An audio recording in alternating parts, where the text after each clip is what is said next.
The prodigal son, my heart is overcome. Years in the wilderness, it was me who willed it. He has called me home, I was never alone. The mind plays tricks, that is Satan's wish.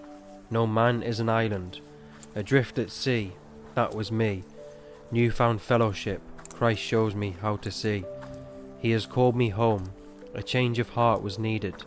With God my soul pleaded, a thorn in the side, His grace keeps me alive.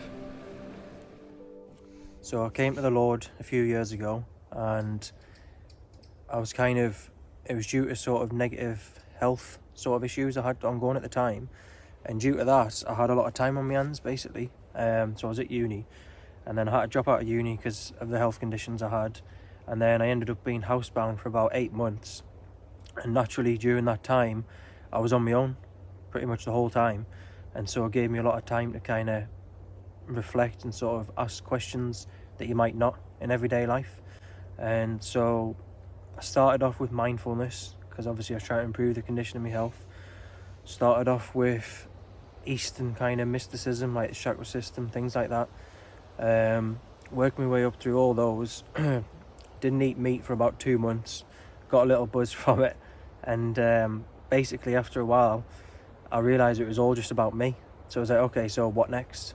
And then it was when I started having those thoughts, I was starting to ask the questions, right, so what happens after death? Why are we here? Where did human beings come from? Because obviously you get taught in school the theory of evolution and you just take it for granted. Then I started looking at the world religions, looking at the Genesis account of them all, and I thought it was interesting how the Judaic, which is also the Christian, like the Old Testament account, has the most statements of fact out of all the major world religions. I think Hinduism has about 5 or 6. I think Christianity has like 50 to 60, and obviously Judaism is the same. And then Islam and the other ones, it's even less. And so the conclusion I came to from that was, if you're going to tell a made-up story to someone, you want it to be vague. You don't want statements of fact, because then it's easier to get found out. Whereas on the other hand, if you are telling the truth, which I now believe the Judaic and the Christian worldview account of Genesis is the truth, you would have all of the statements of fact there because you know they're true. So that was another kind of stepping stone. And then after that, I kind of then started hearing about Jesus Christ. You hear about how many people come to Jesus. You hear about so many people say he changed their life. It's just kind of a process over weeks and weeks. You eventually get to a point where you think, right, I've got enough evidence now. Am I going to believe in this? And then I kind of just said yes. Bought my first Bible, started reading through it, and then just all the way through things were just jumping out the page. So it says like, test everything. So that comes from the Bible. So again, if you weren't telling the truth, you wouldn't want everything to be tested. Matthew 7:7, it says, ask and you shall receive, seek and you'll find, knock and it shall be opened to you. So for me, looking back now, that makes a lot more sense, because it's saying ask. So I was asking, is there a God? Seek and you'll find. So once you have an open heart, and then I did that, then obviously watched all these documentaries, looked at the historical person of Christ, the Shroud of Turin, loads of other different facts that all point to the fact that Jesus was a real person. And then obviously the last one is knock and it shall be opened. I had one very kind of prominent dream where I saw Jesus, and then the whole dream, the only words he said to me was, do you believe? And I said yes. Instantly I had a hole in my hand, straight through. I could see the flesh, felt the pain, and then as fast as I could feel the pain, he put his hand over it, disappeared. He took his hand away and it's still hurting a bit. He put his hand back, it was fine.